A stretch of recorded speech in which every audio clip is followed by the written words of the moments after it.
Hi guys, this is Connie. Sorry on the delay. I'm actually quite surprised, pleasantly, that somebody wants to listen to me do Connie Reed's Hatchet. I keep wanting to get closer and closer and closer because it's very early in the morning. And Mustachio is still asleep. Most of the house is still asleep, with the exception of us. Chapter 12. The fish spear didn't work. He stood in the shadows and waited again and again. The small fish came closer and closer, and he lunged time after time, but was always too slow. He tried throwing it, jabbing it, everything but flailing with it, and it didn't work. The fish were just too fast. He had been so sure, so absolutely certain that it would work the night before. Sitting by the fire, he had taken the willow and carefully peeled the bark until he had a straight staff about 6 feet long and just under an inch thick at the base, the thickest end. Why does this not look like... Okay. Then, propping the hatchet in a crack in the rock wall, he had pulled the head of his spear against it, carving a thin piece off each time, until the thick end tapered down to a needle point. Still not satisfied, he could not imagine hitting one of the fish with a single point. He carefully used the hatchet to split the point up the middle for 8 or 10 inches and jammed a piece of wood up into the split to make a 2-pronged spear with the points about 2 inches apart. It was crude, but it looked effective and seemed to have a good balance when he stood outside the shelter and hefted the spear. He had worked on the fish spear until it had become more than just a tool. He'd spent hours and hours on it, and now it didn't work.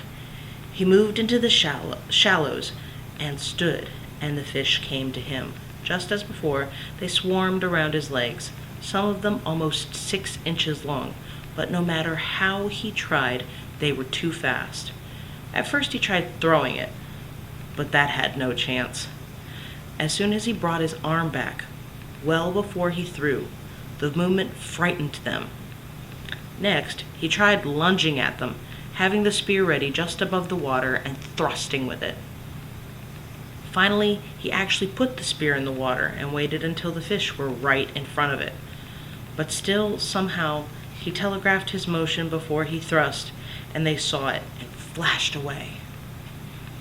He needed something to spring the spear forward, some way to make it move faster than the fish, some motive force. A string that snapped, or a bow and arrow, a thin, long arrow with the point in the water and the bow pulled back so that all he had to do was release the arrow. Yes, that was it. He had to invent the bow and arrow. He almost laughed as he moved out of the water and put his shoes on. The morning sun was getting hot, and he took his shirt off. Maybe that was how it really happened, way back when. Some primitive man tried to spear fish, and it didn't work, and he invented the bow and arrow. Maybe it was always that way. Discoveries happened because they needed to happen. He had not eaten anything yet this morning, so he took a moment to dig up the eggs and eat one. Then he reburied them, banked the fire with a couple of thicker pieces of wood, settled the hatchet on his belt, and took the spear in his right hand and set off up the lake to find wood to make a bow. He went without a shirt, but something about the wood smoke smell on him kept the insects from bothering him as he walked to the berry patch. The raspberries were starting to become overripe, just in 2 days, and he would have to pick as many as possible after he found the wood.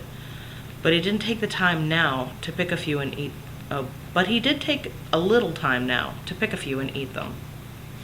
They were full and sweet, and when he picked one, 2 others would fall off the limbs into the grass, and soon his hands and cheeks were covered with red berry juice, and he was full. That surprised him, being full. He hadn't thought he would ever be full again. Knew only the hunger, and here he was full. One turtle egg and a few handfuls of berries, and he felt full. He looked down at his stomach and saw that it was still caved in, did not bulge out as it would have with 2 hamburgers and a freezy slush. It must have shrunk. And there was still hunger there, but not like it was, not tearing at him. This was hunger that he knew would be there always, even when he had food. A hunger that made him look for things, see things.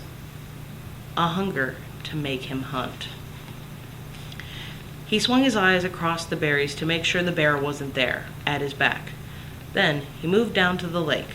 The spear went out before him automatically, moving the brush away from his face as he walked. And when he came to the water's edge, he swung left. Not sure what he was looking for, not knowing what wood might be best for a bow. He had never made a bow, never shot a bow in his life, but it seemed that it would be along the lake, near the water. He saw some young birch, and they were springy, but they lacked snap somehow, as did the willows. Not enough whipback. Halfway up the lake, just as he started to step over a log, he was absolutely terrified by an explosion under his feet. Something like a feathered bomb blew up and away in a flurry of leaves and thunder. It frightened him so badly that he fell back down, and then it was gone, leaving only an image in his mind.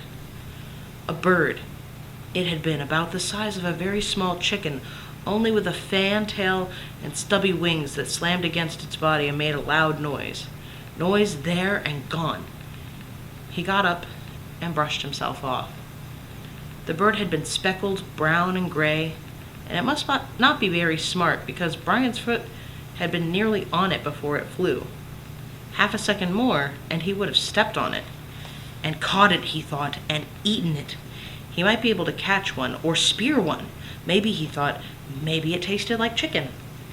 Maybe he could catch one, or spear one, and it would probably taste just like chicken. Just like chicken when his mother baked it in the oven with garlic and salt, and it turned golden brown and crackled. He shook his head to drive the picture out and moved down to the shore. There was a tree there with long branches that seemed straight, and when he pulled on one of them and let it go, it had an almost vicious snap to it. He picked one of the limbs that seemed right and began chopping where the limb joined the tree. The wood was hard, and he didn't want to cause it to split, so he took his time, took small chips, and concentrated so hard at first he didn't hear it. A persistent whine, like the insects, only more steadily with an edge of a roar to it, was in his ears. And he chopped and cut and was thinking of a bow, how he could make a bow, how it would be when he shaped it with the hatchet. And still the sound did not cut through until the limb was nearly off the tree and the whine was inside his head, and he knew it then. A plane! It was a motor, far off, but seeming to get louder. They were coming for him. He threw down the limb and his spear, holding the hatchet. He started to run for camp. He had to get a fire up on the bluff and signal to them. Get fire and smoke up. He put all of his life into his legs, jumped logs and moved through brush like a light ghost, swiveling and running, his lungs filling and blowing, and now the sound was louder, coming in his direction, if not right at him, at least closer. He could see it all in his mind now, the picture, the way it would be. He would get the fire going, and the plane would see the smoke, and the circle once, then again, and waggle its wings. It would be a float plane, and it would land on the water and come across the lake, and the pilot would be amazed that he was alive after all these days. All this he saw as he ran for the camp and the fire. They would take him from here, and this night, this very night, he would sit with his father and eat and tell him all the things. He could see it now. Oh, yes. All as he ran in the sun, his legs liquid springs. He got to the camp still hearing the whine of the engine, and one stick of wood still had a good flame. He dove inside, grabbed the wood, and ran around the edge of the ridge, scrambled up like a cat, and blew, and nearly had the flame growing, when the sound moved away. It was abrupt, as if the plane had turned. He shielded the sun from his eyes and tried to see it, tried to make the plane become real in his eyes, but the trees were so high. Again, to the flames he blew and added grass and chips, and the flames fed and grew, and in moments he had a bonfire as high as his head, but the sound was gone now. Look back, he thought. Look back and see the smoke now. Turn, please turn. Look back, he whispered, feeling all the pictures fade, seeing his father's face fade like the sound, like lost dreams, like an end to hope. Oh, turn now and come back. Look back and see the smoke and turn for me. But it kept moving away until he could not even hear it in his imagination, in his soul. Gone. He stood on the bluff, over the lake, his face cooking in the roaring bonfire, watching the clouds of ash and smoke going into the sky, and thought. No more than thought. He knew then that he would not get out of this place. Not now. Not ever.